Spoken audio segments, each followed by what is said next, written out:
পরলোকের প্রতি আমাদের আকর্ষণ অমোঘ। মৃত্যুর পরে যে অখণ্ড অতল অন্ধকার, তাকে জানতে তাই আমাদের কৌতূহলের অন্ত নেই। কৌতূহলের সঙ্গে মিশে গেছে কল্পনা, বিভ্রান্তি এবং অনেকখানি ভয়। আর সেই ভয়কে জয় করতেই সেকালের জাপানিরা এক আশ্চর্য খেলা শুরু করেছিলেন। খেলাটার নাম হায়াকু মোনোগাতারি কাইদানকাই। শুদ্ধ বাংলায় যার মানে করলে দাঁড়ায় 100খানি উদ্ভট কাহিনীর সমষ্টি। খেলাটা আসলে শুরু করেছিলেন সামুরাইরা। পথ চলতি অচেনা যোদ্ধারা তাদের যাত্রাপথে যখনই একে অপরের সঙ্গে বসে কথা বলার অবকাশ পেতেন, তখনই এই খেলাটায় মজতেন। খেলার নিয়ম খুব সহজ সরল। খেলার সময় রাতের অন্ধকার। খেলোয়াড়ের সংখ্যা হতে পারে 1 থেকে 100-র মধ্যে যে কোনো একটি। 100খানা মোমবাতি জ্বালিয়ে শুরু হবে খেলা। জ্বলন্ত মোমবাতিগুলোকে ঘিরে বৃত্তাকারে বসবেন খেলোয়াড়রা। একে একে তারা শোনাবেন তাদের অভিজ্ঞতার ঝুলিতে থাকা সবচাইতে ভয়ানক গল্পটি। প্রতিটি গল্পের শেষে কথক নিভিয়ে দেবেন একটি করে মোমবাতির শিখা। আর এইভাবেই যখন শেষ মোমবাতিটা নিভে যাবে, নিকষ অন্ধকারে ঢেকে যাবে চরাচর, ঠিক তখনই নাকি অন্ধকার ফুঁড়ে বেরিয়ে আসবে এক অলৌকিক প্রাণী। খেলাটা জাপান জুড়ে জনপ্রিয়তা পেয়েছিল। সামুরাইদের হাত ধরে গল্প বলার এই অনবদ্য রীতি ঢুকে পড়েছিল সাধারণ মানুষের ঘর গেরস্থালিতেও। মুখে মুখে ঘুরে ঘুরে এই গল্পগুলো একদিন সময়ের ঘূর্ণিঝড় এড়িয়ে ভেসে গেল কাল কালান্তরে। অমর হয়ে রইল অসংখ্য কাইদান, অর্থাৎ ভূতের গল্প। এই রকমই জাপানের 3টি সুবিখ্যাত ভৌতিক কাহিনী নিহন স্যানদাই কাইদান।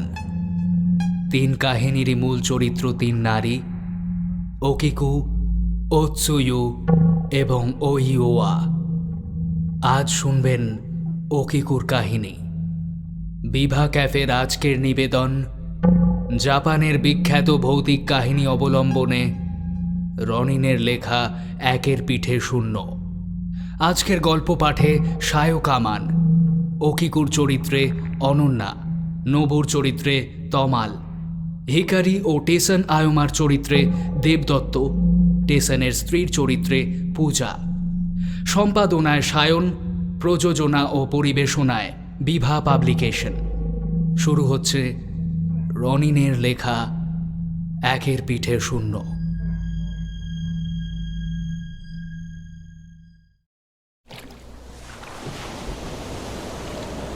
1730 খ্রিস্টাব্দ, পূর্ব চীন সমুদ্র। নৌকাটার অবস্থা বিশেষ ভালো নয়। আলকাতরার প্রলেপ উঠে গেছে, কাঠের খোলে ছড়িয়ে আছে ঘায়ের মতো ক্ষয়ের দাগ। ডগার খুব কাছটায় চাকলা উঠে গিয়ে পাঁজর উলঙ্গ হয়ে পড়েছে। তবুও ডিঙি নৌকাটা হেলতে দুলতে ঢেউয়ের সঙ্গে দোল খেয়ে চলছিল, নাচছিল, হাসছিল। আর ওর ওপরে গোমড়া মুখে বৈঠা ধরে বসেছিল হিকারি। ধারালো চোয়াল, জোড়া ভ্রু, শাবলের মতো কঠিন একজোড়া হাত, চওড়া কাঁধ। শিনপা নাটকের নায়কদের মতো গঠন তার, কিন্তু উস্কো খুস্কো চুল, এবড়ো খেবড়ো দাড়ি আর শতছিন্ন মলিন কিমোনোটা প্রমাণ দিচ্ছে নায়কের বর্তমান অবস্থা মোটেও ভালো নয়। হিকারির হাতে ধরা বৈঠার দিকে ইশারা করে বলল নবু, ওটা নাড়াও। সে জলযানের দ্বিতীয় যাত্রী এবং নাবিক। হতশ্রী চেহারা, তাল ঢাঙা শরীর, রুগ্ন হাড়ের কাঠামোয় কেউ যেন চামড়া ঝুলিয়ে রেখেছে চরম অযত্নে। চোখের দৃষ্টি অতিরিক্ত গঞ্জিকা সেবনের কারণে শুকনো লঙ্কার মতন লাল।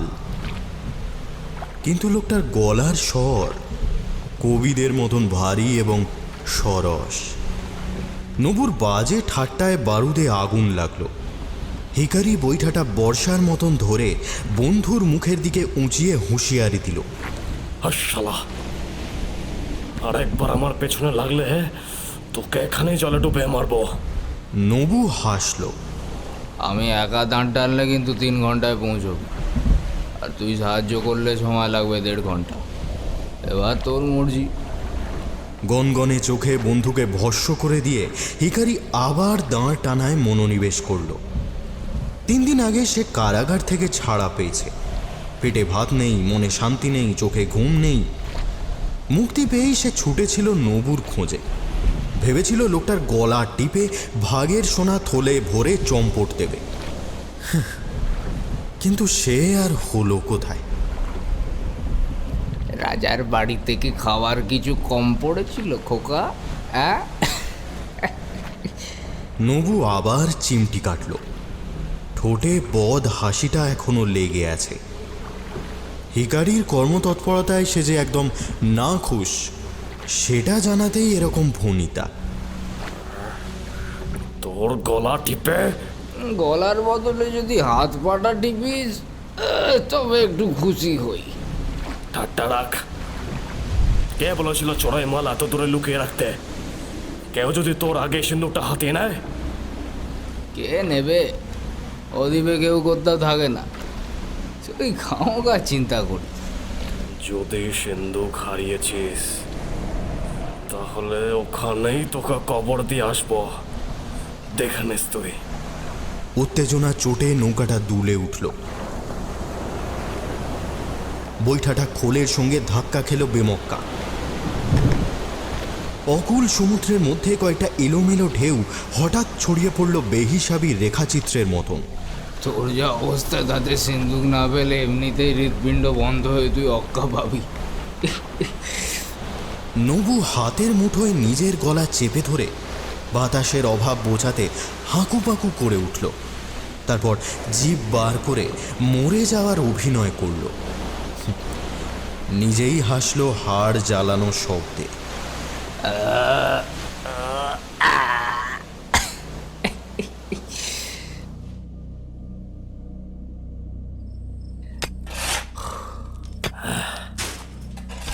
শাবল, গাঁইতি, কোদাল, ব্যবস্থার ত্রুটি ছিল না। দুজন মিলে দরকার মতো যন্ত্রপাতি নিয়ে মাটি কোপাচ্ছিল। ঘেমে নেয়ে একাকার কাণ্ড। ধূমপানের অভ্যাসের জন্য নবু রীতিমতো হাঁপাচ্ছিল। থেকে থেকেই কাতলা মাছের মতো বিরাট হাঁ করে শ্বাস নিচ্ছিল। তারপর আবার মাটি খুঁড়তে লেগে পড়ছিল দ্বিগুণ উৎসাহে। ওই জোরে জোরে হাত চালা, আর একটু খুঁড়লেই।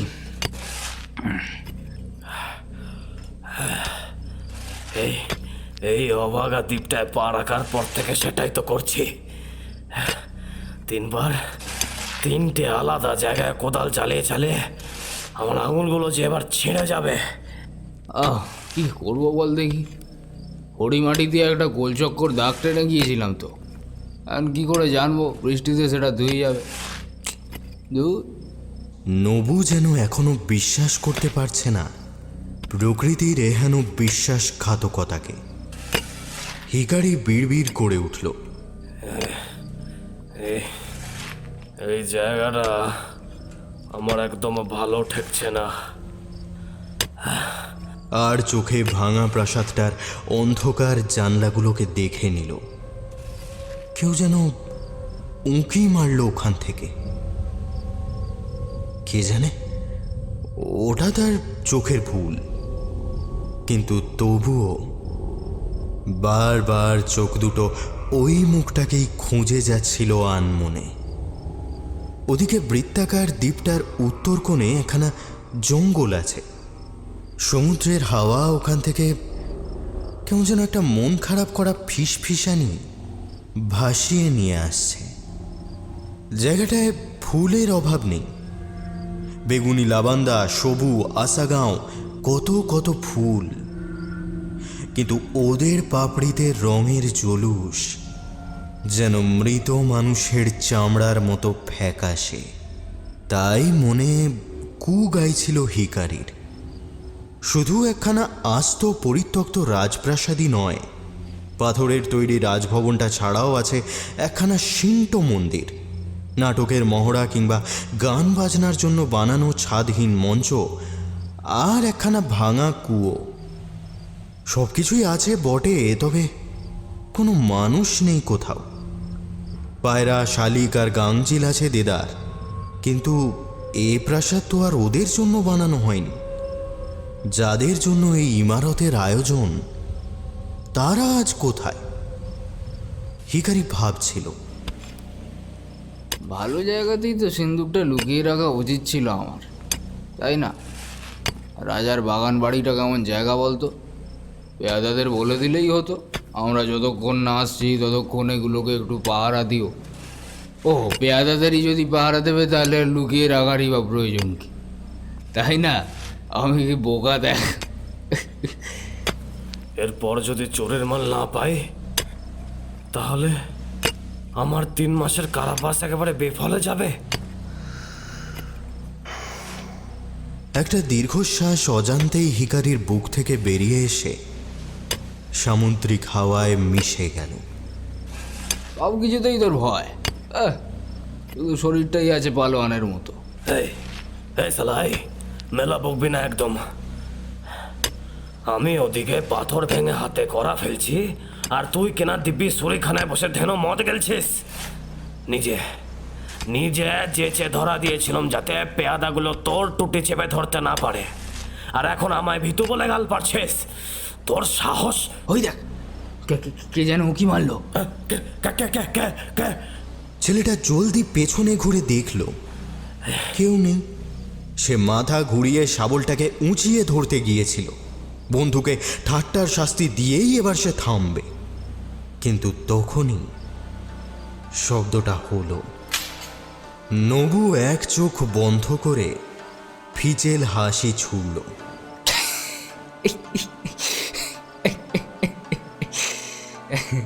তারপর শাবল দিয়ে জায়গাটাতে আরো 2বার গুঁতো মারল।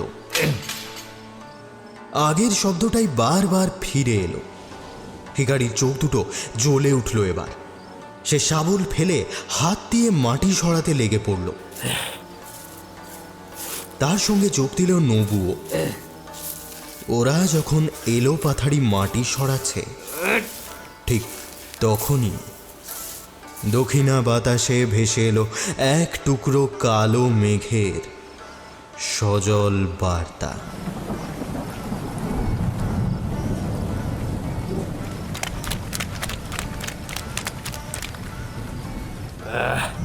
কি হলো পয় বৃষ্টি রে বাবা! মন্দিরে এসে পৌঁছতে পৌঁছতে একেবারে ভিজে একসা হয়ে গেলাম। নবু হাঁচল। হিকারির মুখ থমথমে।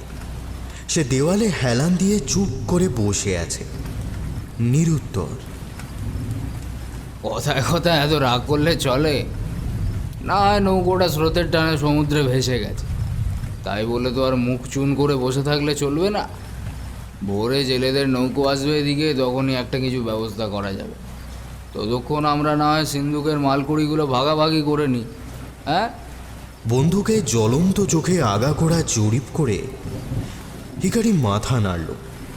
বিশ্বাস হয় না, বিশ্বাস হয় না। এরকম এরকম সাঙ্গাত নিয়ে চুরি করতে নেমেছিলাম। সালা মাতাল গেঁজেল একখানা! দূর হ, দূর হ তুই আমার চোখের সামনে থেকে। মায়েরই বলছি, এই বৃষ্টির মধ্যে কোথাও যাওয়ার জায়গা নেই। তুই একটু চোখ বুঝে থাক বাবা আমার।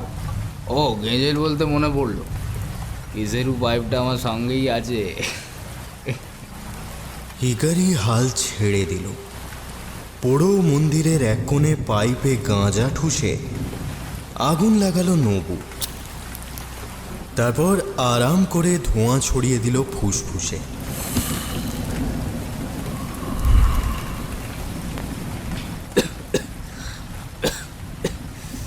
কাশল, তারপর আহ্লাদের শব্দ করল মুখে। আহ! হিকারি সেই ফাঁকে হাতখানেক মাপের ছোট্ট সিন্দুকটা খুলে উঁকি মেরে নিল। সোনালি আলোর ঔজ্জ্বল্যে এই অন্ধকারেও তার মুখে আলোর আভা জাগল। সে যত্ন করে বাক্সটাকে কিমোনোর আড়ালে লুকিয়ে রাখল। গাঁজা টানলে আমার বড় প্রেম পায়, বুঝলি? ইচ্ছে করে ঝট করে একটা মেয়ে জুটিয়ে পট করে বিয়ে করে নি, তারপর তোকে কাঁচকলা দেখিয়ে সংসার করি।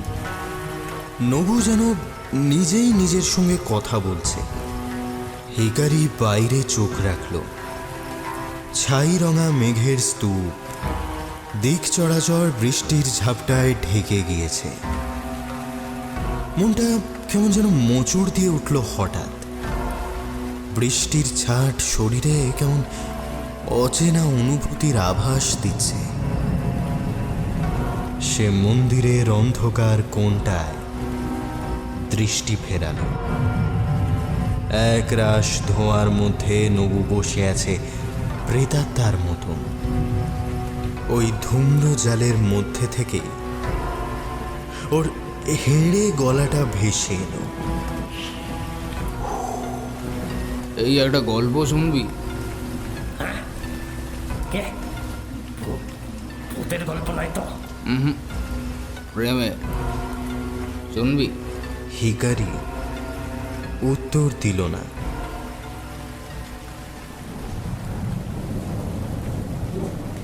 গল্পটা এইরকমই একখানা অনামী দ্বীপের ঠিক এইরকমই একটা পরিত্যক্ত প্রাসাদের। সেই প্রাসাদের মালিকের নাম টেসান আয়োমা। তিনি সামুরাই সামন্ত। যেমন তার অর্থের দম্ভ, তেমনি তার মেজাজের ঝাঁজ। ওই ঝাঁঝেই মরমে মরে থাকে তার প্রাসাদের পোকামাকড়ের মতো লুকিয়ে থাকা দাস দাসী ভৃত্য অনুচরেরা। ভয়ে মাথা উঁচু করে দাঁড়াবার কথা স্বপ্নেও ভাবতে পারে না ওরা। এমন দাপুটে মালিকের ঘরে তাই অবার শান্তি আর শৃঙ্খলা। কিন্তু শান্তি নেই টেসনের মনে।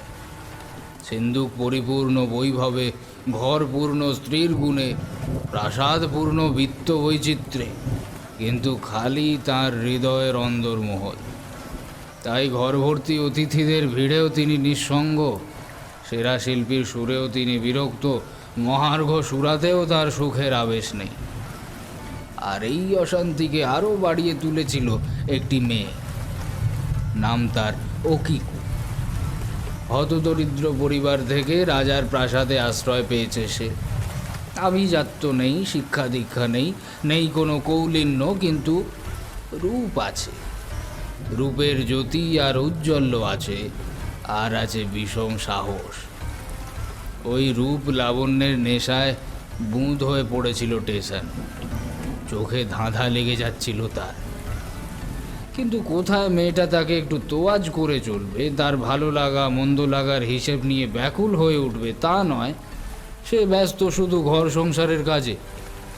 জ্বালা ধরছিল টেসনের মনে। মেয়েটা তাকে সম্পূর্ণ অবজ্ঞা করেই কেমন দিব্যি চলে ফিরে বেড়াচ্ছে রাজরানীর মতো মাথা উঁচু করে। টেসন আয়োমা অসহ্য অপেক্ষায় অধীর হয়ে উঠছিলেন ক্রমশ।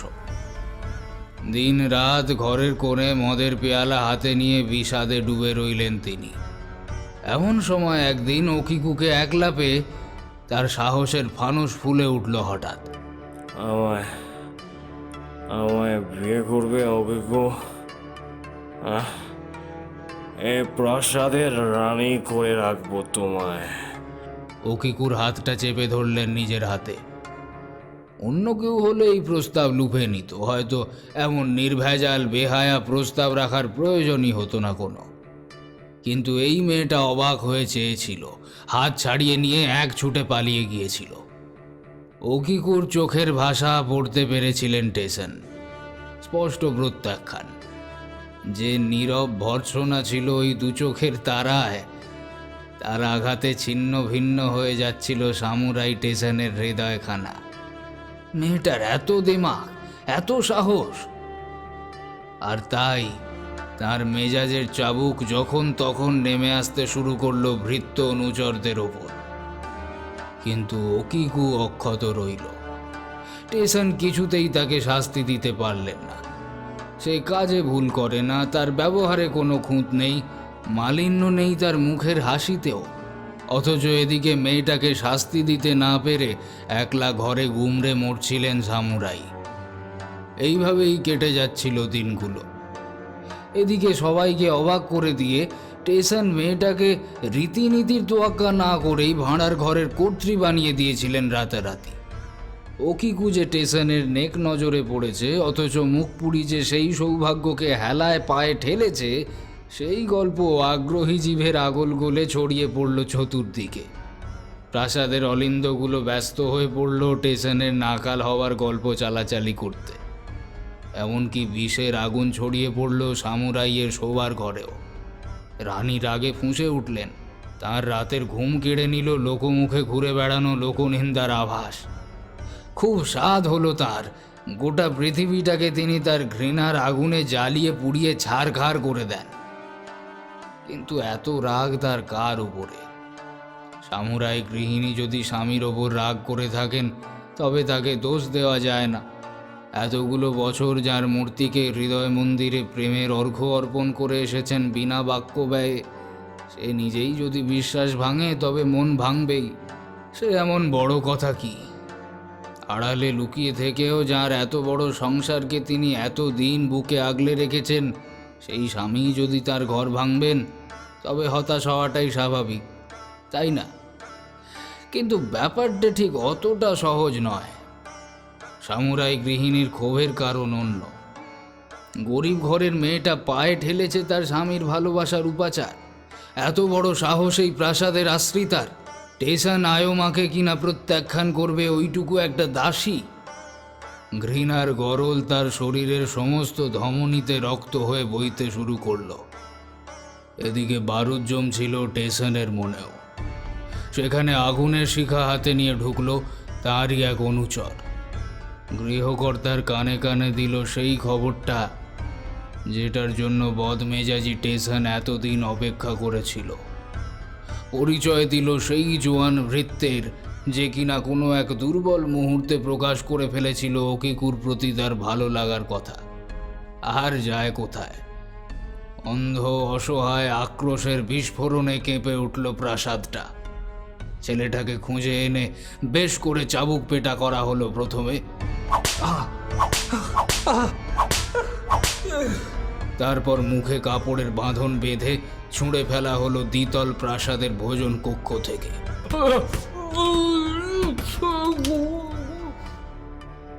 পাথরের বিছানায় ছেলেটা যখন হাত পা ছুঁড়ে শুয়েছিল আকাশের দিকে মুখ করে, তখনও তার চোখের মণিতে লেগেছিল ব্যাকুল প্রশ্নচিহ্নটা।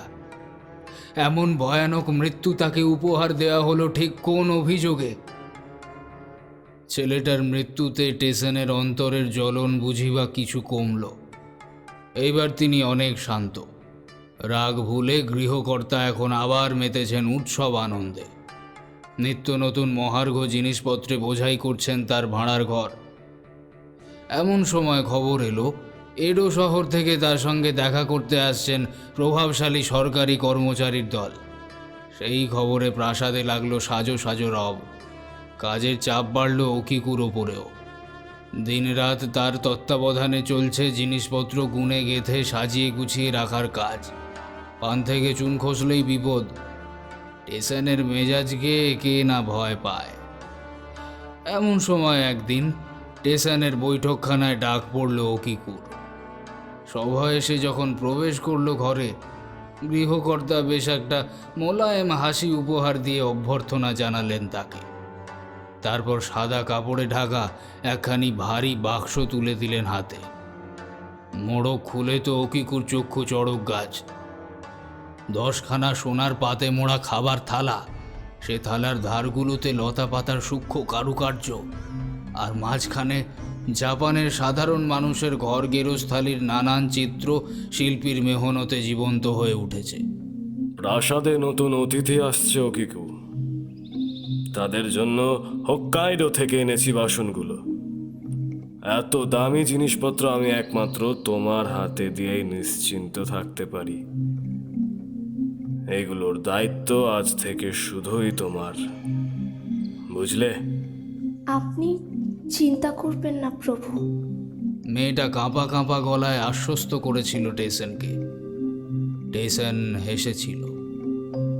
সেই থেকে ওকিকু চিন্তার ভারে দিশাহীন হয়ে পড়ল আর ভারমুক্ত হলেন সামুরাই টেসান।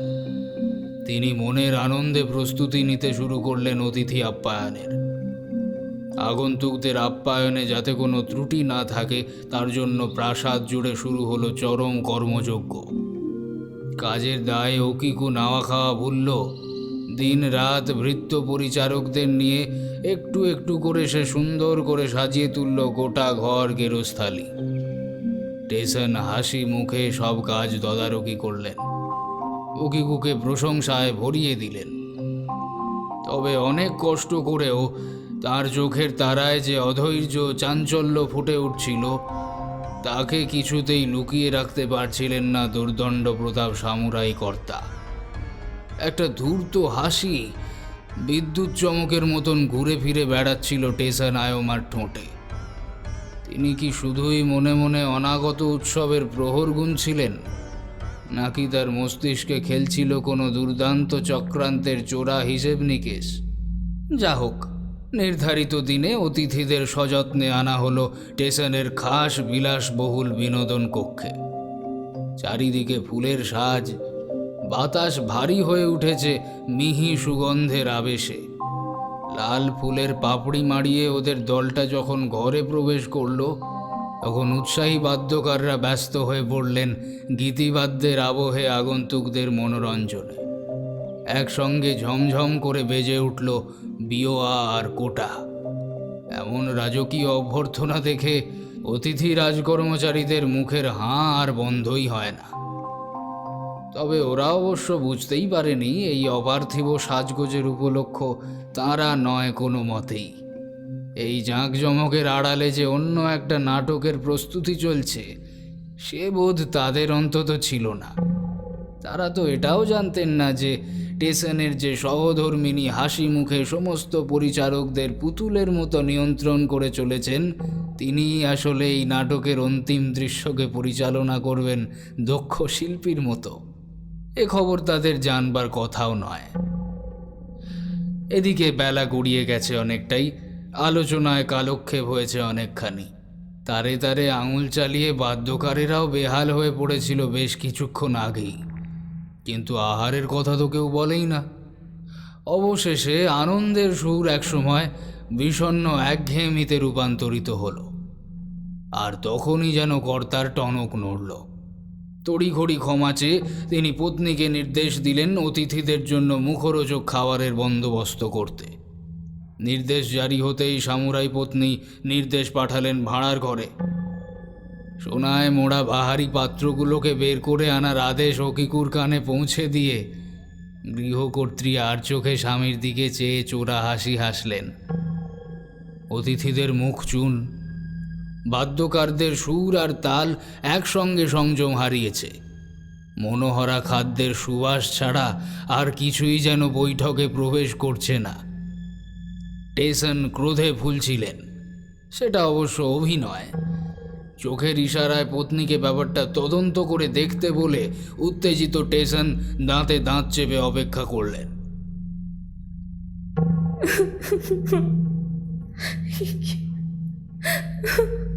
একটু পরেই যখন ভাঁড়ার ঘর থেকে চিৎকার, চেঁচামেচি আর কান্নার কলরোল শুনতে পেলেন তিনি লাফিয়ে উঠলেন। অনেকগুলো বিনিদ্র রজনী কাটিয়েছেন তিনি নাটকটার সফল মঞ্চরূপ দেখবেন বলে। আজ সে শুভ মুহূর্ত সমাগত। তিনি উত্তেজনা লুকিয়ে ছুটলেন অন্দরমহলে। মেয়েটা কাঁদছিল, ওকিকু। তার সামনে মাটিতে পড়েছিল সোনালি থালাগুলো। টেসন গুনলেন 9খানা, 1খানা কম, হিসেব মিলছে না। তিনি হাঁক দিলেন, একই আশ্চর্য ব্যাপার গৃহিণী, থালার সংখ্যা কম কেন? কি নিপুণ অভিনয়! দেখো মুকুরির কীর্তি, তোমার মতো সহজ সরল কর্তা পেয়ে কেমন করে আমাদের ঠকাচ্ছে। নিজে হাতে দামি থালাটা সরিয়ে এখন কেমন চোখের জলে বাড়ি ভাসাচ্ছে দেখো একবার। বিশ্বাস করুন, আমি আমি আজ সকালেও গুনেছিলাম ওদের, কিন্তু কিন্তু কি থেকে কি যে হয়ে গেল। ওকিকুর মাথায় সব তালগোল পাকিয়ে যাচ্ছিল। মেঝেতে মাথাটা বোধহয় কেউ ঠুকে দিয়েছিল। কয়েক ফোঁটা রক্ত তার কপাল থেকে গড়িয়ে পড়ছিল চোখের জলে মিশে। টেসন চোখ ভরে দেখছিলেন সে দৃশ্য।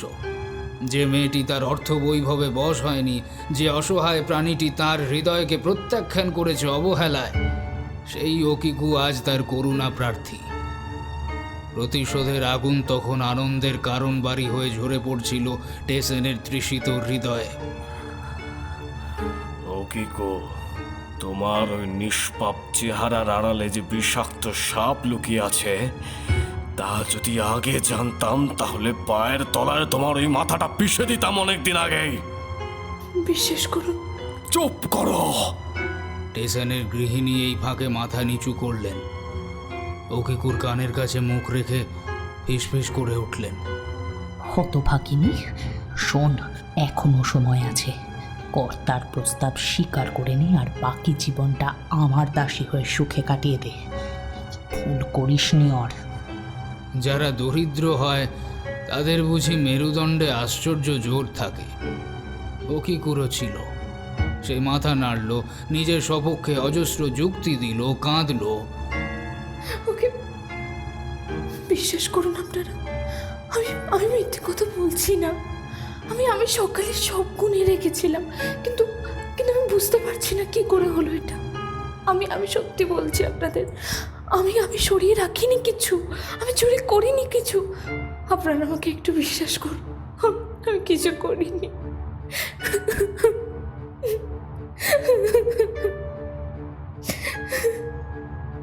জমায়েতের সকলে তার দুঃখে একে অপরের দিকে নীরবে দৃষ্টি বিনিময় করল।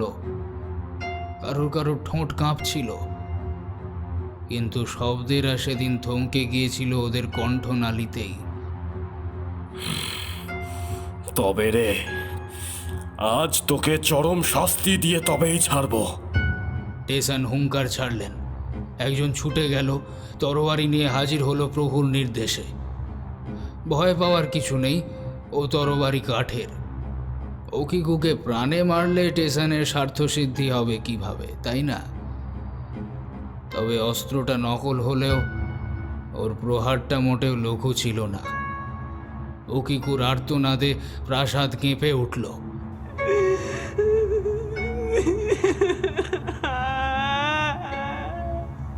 কিন্তু তার মুখ থেকে একটাও স্বীকারোক্তি শোনা গেল না। তার ঠোঁট দুটো যদিও কাঁপছিল ক্রমাগত, বোধ করি ঈশ্বরের কাছে অনুযোগ জানাচ্ছিল। তার সততা, তার নিষ্পাপ সারল্যের এই কি সঠিক প্রতিদান? ওকিকু বোধহয় সেই কথাই জানতে চাইছিল নীরবে। কিন্তু যখন সে বুঝল ধনির চৌকাঠের এপারে খোদ ঈশ্বরেরও প্রবেশের অনুমতি নেই, সে চুপ করল। একটু একটু করে সমস্ত নাটকটা তার কাছে পরিষ্কার হলো। ভাঁড়ারের আর একটা চাবি যে খোদ গৃহকর্ত্রীর কাছেই থাকে, সে কথাটাও মনে পড়ে গেল তার। সবাই তো জানে সেই খবর, তাহলেও তারা কেন চুপ? ওকিকু অবশ্য নিজেও চুপ করেই রইল। ঘটনাটা জানাজানি হলে অতিথিদের সামনে অন্নদাত্রীর সম্মানহানি হতে পারে, তাই নির্বিচারে সে মার খেয়ে গেল মেঝেতে মুখ গুঁজে। প্রস্তাবটা মেনে নে হতচ্ছাড়ি, প্রস্তাবটা মেনে নে। টেসনের গৃহিণী বিষমন্ত্র আউড়ে যাচ্ছিলেন। রক্তসায়রে ডুবতে ডুবতে মেয়েটা নীরবে শুনছিল, উত্তর দিচ্ছিল না। এক সময় কিন্তু তার শরীরটা নড়তে শুরু করলো। কনুইয়ের ওপর ভর দিয়ে সে একটু একটু করে এগোতে লাগলো। এখন আর ওকিকুকে চেনা যায় না। যে চোখের চাহনিতে একসময় যুবকরা হৃদয় হারাতো, সে চোখ দুটো এখন কোটর ছেড়ে বেরিয়ে আসছে। যে ঠোঁটে একসময় ফুলের লাবণ্য ছিল অমলিন, সেখানে এখন সাদা দাঁতের উলঙ্গ ঝলকানি। যে কালো চুলে একসময় খেয়ালি হাওয়া খেলা করে যেত আনমনে, সেখানে এখন চামড়া আর হাড় মিলেমিশে একাকার। ওকিকু রক্ত বমি করছিল আর এগোচ্ছিল।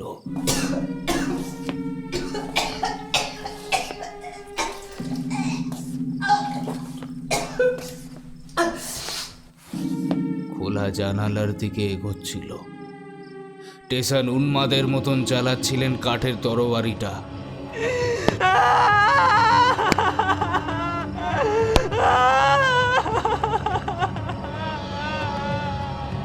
শান্তি, শান্তি, শান্তি, এইবার শান্তি।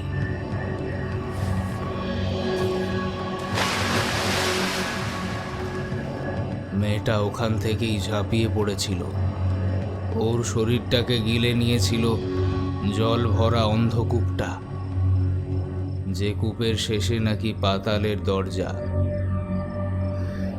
ঈশ্বর বিচার দেননি ওকিকুকে, তাই সে তার আবেদন নিয়ে বুঝি পৌঁছলো স্বয়ং শয়তানের দরবারে। তারপর কি হলো, কি আবার হবে? অর্থবানদের বাড়িতে অমন বুক ভাঙা দীর্ঘশ্বাস মেশানো ঘটন অঘটন দু চারটে ঘটেই থাকে। কেউ কিছু টের পাওয়ার আগেই ভৃত্যেরা রক্তের স্রোত জলে ধুয়ে ফেলেছিল। টেসন গৃহিণীও মনে মনে খুশি হয়েছিলেন।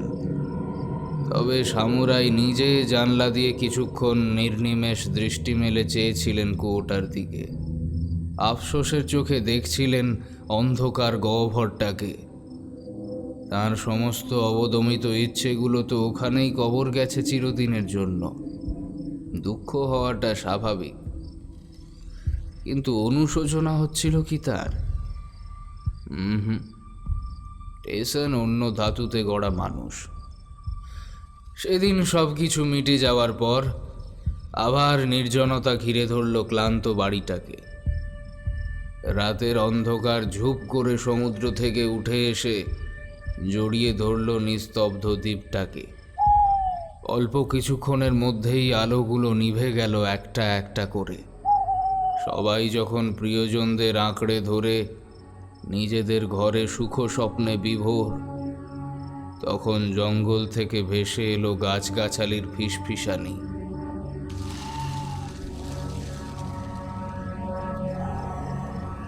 ওরাও বোধহয় ওকিকুর গল্প নিয়ে মেতেছিল সেদিন।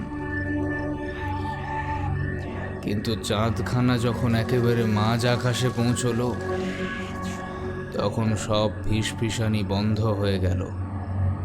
রাত পাখিগুলো যেন ডাকতে ভুলে গেল সহসা।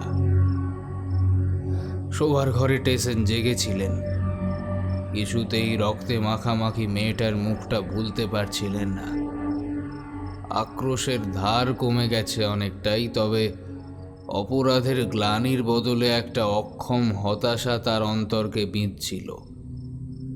এই বিয়োগান্ত নাটকের সমস্ত দায় আর দোষ সহজ সরল মেয়েটার ঘাড়ে চাপিয়ে সামুরাই নিশ্চিন্ত হতে চাইছিলেন। কিন্তু ঘুম আসে না কেন আজ? চাঁদের আলোয় আলোকিত গৃহিণীর মুখের দিকে চোখ ফেরালেন তিনি। তারপর দীর্ঘশ্বাস ফেললেন নীরবে। ও চেহারায় আনুগত্য আছে, কিন্তু প্রেমের পরিপূর্ণতা কোথায়? ও চেহারায় নিপুণ সঠতা আছে, সারল্যের লাবণ্য কোথায়? ওই মুখে একজন নিপুণ গৃহিণীর ছায়া আছে, কিন্তু সেখানে ভালোবাসার আবেগ কোথায়? টেসন মুখ বেঁকালেন অন্ধকারে। 1 2 3। টেসন চমকে উঠলেন। মেয়েলি গলা, বাঁশির সুরের মতন। টেসন ছটফট করে উঠলেন। শব্দটা প্রাসাদের ভেতর থেকে এলো না? 4 5 6। টেসন শুধু একাই বিছানায় ধড়ফড় করে উঠে বসলেন না, তার গিন্নিও তখন বিস্ফারিত চোখে চেয়ে আছেন তারই ঠিক পাশটিতে। তার চোখেও আতঙ্কের রেখাচিত্র। টেসন বুঝলেন তিনি ভুল শোনেননি আগের বার। কেউ খুব মনোযোগ দিয়ে কিছু গুনছে। কিন্তু এত রাতে এই প্রাসাদে কে আছে যে সবাইকে জাগিয়ে এইভাবে গোনাগুনির কাজ করবে? ঘুমের আড়ষ্টতা ভেঙে জেগে উঠেছিল বাকি প্রাসাদটাও। ভৃত্য পরিচারকদের ঘরেও মানুষজন উৎকণ্ঠা নিয়ে অপেক্ষা করছিল শব্দের উৎস জানবে বলে। তাদের সবার চোখেও মূঢ় বিস্ময়। 7 8, 9।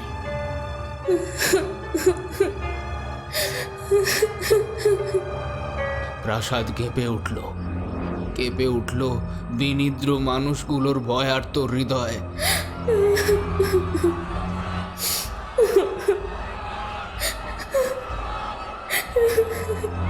গণনার শেষে তীব্র কান্নার হাহাকার ছিটকে পড়ল স্টেশনের সাজানো গেরস্থলীর আনাচে কানাচে।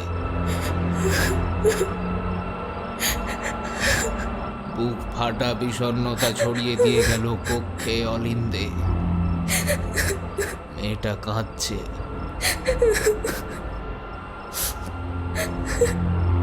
1, 2, 3। আবার গণনা শুরু। স্টেশনের স্ত্রী আতঙ্কে নীল হয়ে গিয়েছিলেন। স্বামীর হাতটা নিজের হাতের মুঠোয় নিয়ে কাঁপছিলেন। 4, তিনি চিনতে পারছিলেন গলাটা। 6।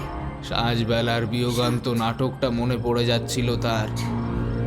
ওকিকু এইভাবেই থালাগুলোকে গুনছিল, বারবার হিসেব মিলছিল না, প্রতিবার সে কেঁদে উঠছিল।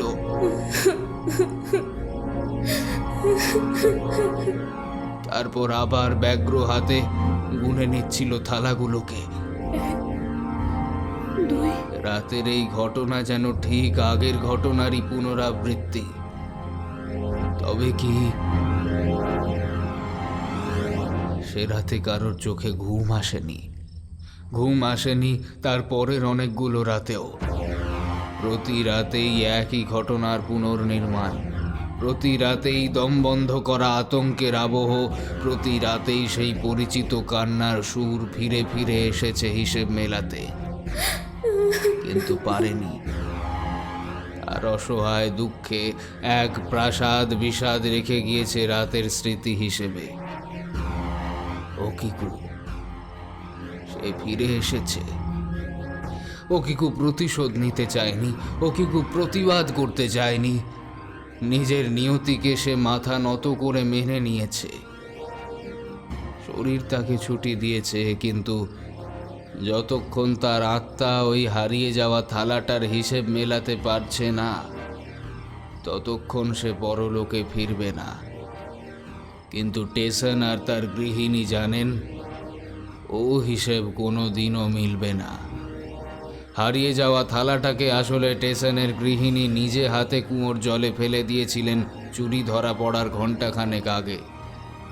তারা জানেন ওকিকুর এই ফিরে আসা চলবে চিরকালের জন্য।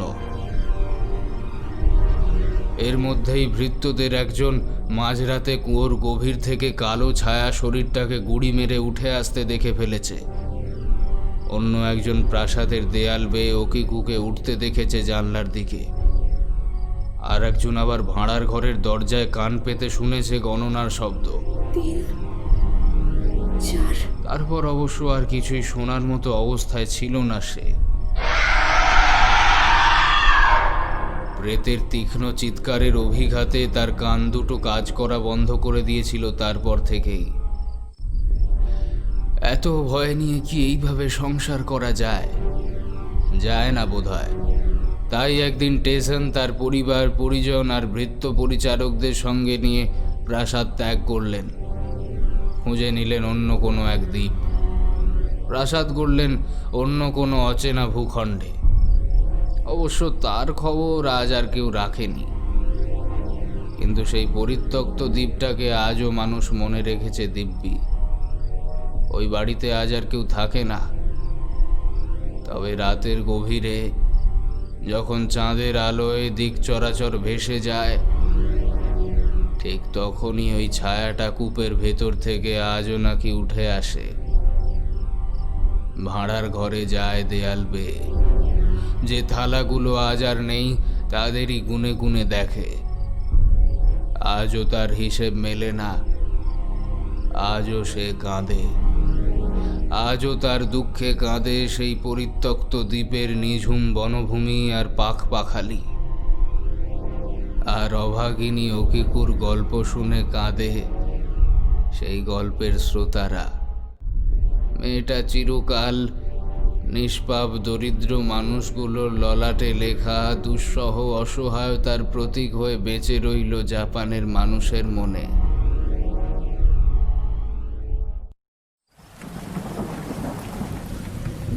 এটা প্রেমের গল্প। অন্ধকারে হিকারির মুখের ভাব দেখা যায় না বটে, তবে তার গলাটা উচ্ছের মতন তেতো। ধোঁয়ার আবরণে ঢাকা নবু ঘড়ঘড়ে গলায় হাসল। না তো কি এটা ভূতের গল্প? না ছাড় পাঁচি একটা। যা বাবা। আচ্ছা বল, টেসন কি ওকিকুকে ভালোবাসতো না? ওই ছেলেটা কি ওকিকুকে ভালোবাসতো না? আর টেসনের গিন্নি বা স্বামীকে ভালোবাসায় কম যায় নাকি? এত ভালোবাসা যে গল্পে, সে গল্প প্রেমের হবে না? আমি বলছি আলবাত হবে। দ্বীপটার নাম কি? ভুলে গেছি। হতভাগা কোথাকার। কেন রে, তোর ভয় করছে নাকি? ভয় আমার? চুপ শয়তান, চুপ কর, চুপ কর শালা। আমার মুখ খোলাস চুপ, না। চুপ চুপ। কি হলো বলতো? দেখছিস না, দেখছিস না সব কেমন শান্ত হয়ে গেছে। হাওয়া হাওয়া থেমে গেছে, সমুদ্রের গর্জনা কানে আসছে না, ঝিঝি পোকাগুলো ডাকছে না। আর আমার আমার কেমন যেন লাগছে। আর কি হচ্ছে? আমি ভূত টুতে ভয় পাই না। বাক্যটা নবুর জিভের ডগাতেই থমকে গেল। 1 2 3। হিকারি চাবুক খাওয়া ঘোড়ার মতো লাফিয়ে উঠল। তার পিঠ বেঁকে গেছে। তার চোখ দুটো মন্দিরের ঠিক পেছনেই পাঁজর বার করা কুয়োর দিকে ন্যস্ত। বৃষ্টি থেমে গেছে সেই কখন। চাঁদের আলোয় ভেজা কুয়োর মুখ থেকে একটা ছায়াকে বুকে হামাগুড়ি দিয়ে বেরিয়ে আসতে দেখল সে। প্রাসাদের পাষাণ প্রাকারের গায়ে হিংস্র কোনো প্রাণীর মতন ঝুলতে ঝুলতে ছায়াটাকে আধখোলা জানলার দিকে এগিয়ে যেতে দেখল সে। 4 5 6। এই, আমার ভয় ভয় করছে। গলাটা নবুর। তার দাঁতে দাঁত ঠোকার শব্দটা হিকারির কানে পৌঁছাচ্ছিল, তবুও সে চোখ ফেরাতে পারছিল না। তুই যখন আগের বার এখানে এসেছিলিস তখন? না রে ভাই না, সে তো একদম খটখটে দিনের বেলায়। এরকম কিছু হবে জানলে কি আর। চুপ চুপ চুপ। 7 8 9।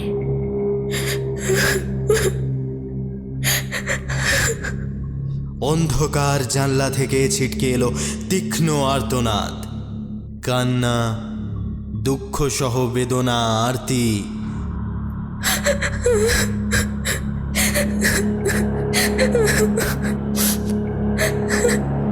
ওকিকু, হিকারি জানে। সে দুকানে হাত চাপা দিয়ে মেঝেতে বসে পড়ল। কান্নার শেষে আবার গণনা শুরু। 1 2 এবার উপায়? আমি এখানে আর এক মুহূর্ত থাকতে চাই না। 4 কিন্তু নৌকোটা? দরকার নেই, আমি প্রয়োজনে সাঁতার কাটবো। ওরা ছুটছিল দিক বিদিক শূন্য হয়ে। নুড়ি পাথর বালি পায়ে মারিয়ে ছুটছিল দ্বীপের চড়াইয়ের দিকে। সোজা ঝাঁপ মারবো, বুঝলি? আমার হাতটা ধরে রাখিস। আমি তোর স্বামী নাকি বে? নবু বুক ভরে শ্বাস নিতে চাইছিল।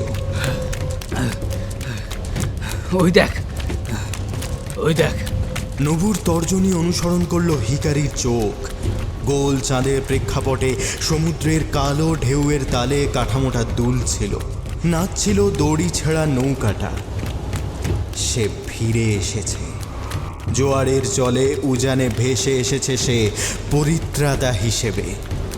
যদিও এখনো দ্বীপটা বেশ কিছুটা দূরেই, তবুও ওটুকু দূরত্ব ওরা সাঁতরে পার হয়ে যাবে বেমালুম। 6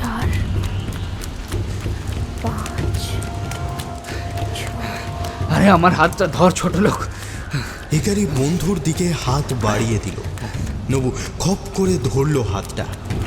সে সাঁতারে পটু নয়, গাঁজার প্রভাবে ফুসফুসটাও তার ফোকলা বিলকুল, তাই সাহায্য তাকে নিতেই হবে। 7, 8, 9।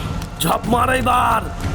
হিকারির নির্দেশ পেতেই ওরা দুজনে সমুদ্রের কালো জলে ঝাঁপিয়ে পড়ল। ঝপাত শব্দে উত্তাল জলের বুকে হিল্লোল তুলে ওরা ডুবে গেল ঢেউয়ের চাদরে। আর সেই সঙ্গে গোটা ভূখণ্ডকে কাঁপিয়ে কেঁদে উঠল ওকিকুর আত্মা।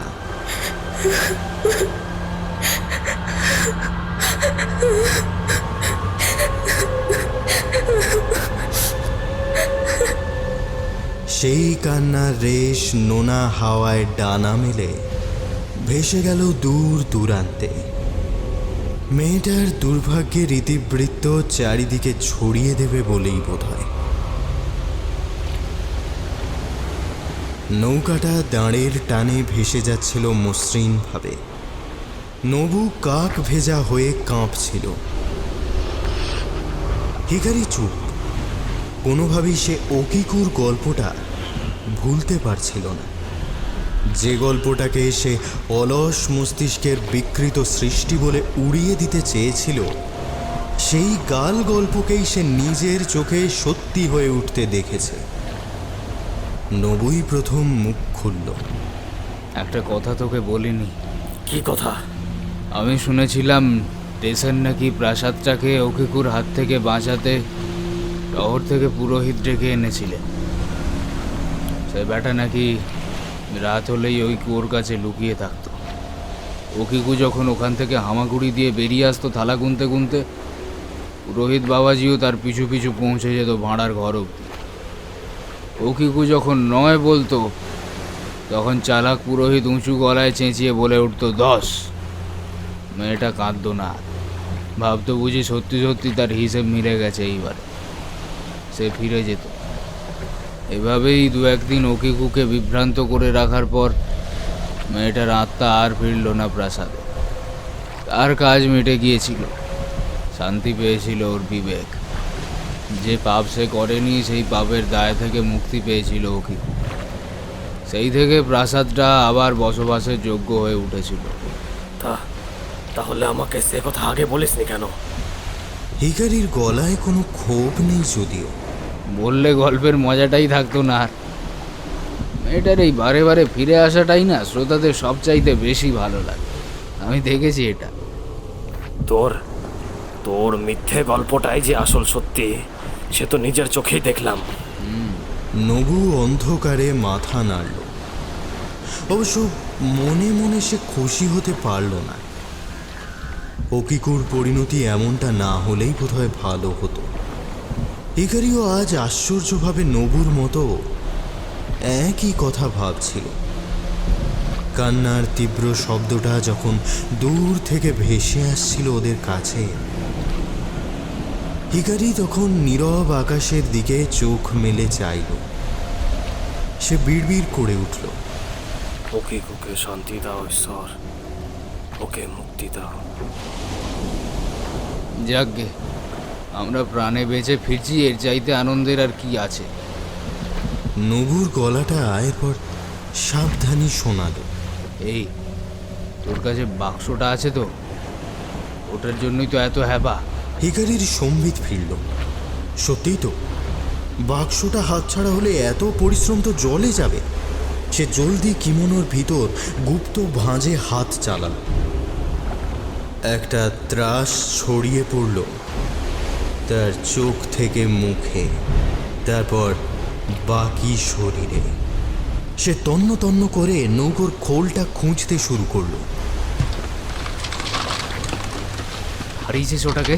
হ্যাঁ, তখন এত করে বললুম। নবু বইটা ছেড়ে খোঁজায় ব্যস্ত হয়ে পড়ল। একদম মুখ খোলাবি না। তোকে ঘাড়ে করে এদূর এনেছি, তার জন্য সারা জীবন আমার কেনা গোলাম হয়ে থাকা উচিত তোর। তোর মতন হাওয়াতে মালিকের গোয়ালে না খাটার চাইতে মরে যাওয়া অনেক সুখের রে।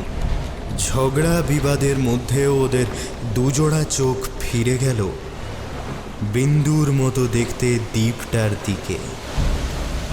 আর তক্ষুনি কেঁদে উঠল অকিকুর আত্মা।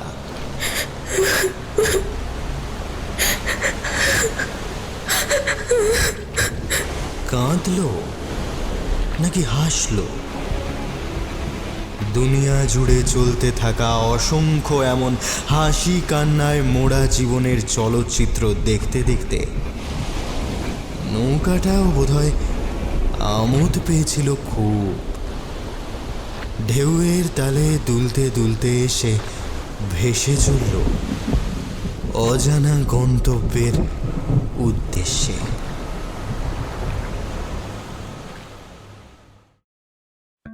এতক্ষণ ধরে আপনারা শুনলেন জাপানের ভৌতিক কাহিনী অবলম্বনে রনিনের লেখা একের পিঠে শূন্য। আমাদের আজকের গল্প আপনাদের ভালো লাগলে সাবস্ক্রাইব করুন আমাদের চ্যানেল বিভা ক্যাফে এবং সবার আগে আমাদের লেটেস্ট ভিডিওর নোটিফিকেশন পেতে প্রেস করুন রিং বেল আইকনে। আর অবশ্যই আপনাদের ভালো লাগা খারাপ লাগা আমাদের জানান এই গল্পের কমেন্ট সেকশনে। আমাদের পরবর্তী নিবেদন নিয়ে আমরা আবার হাজির হব শুধুমাত্র আমাদের অফিসিয়াল চ্যানেল বিভা ক্যাফেতে। ভালো থাকবেন, সাহিত্যে থাকবেন। শুভরাত্রি।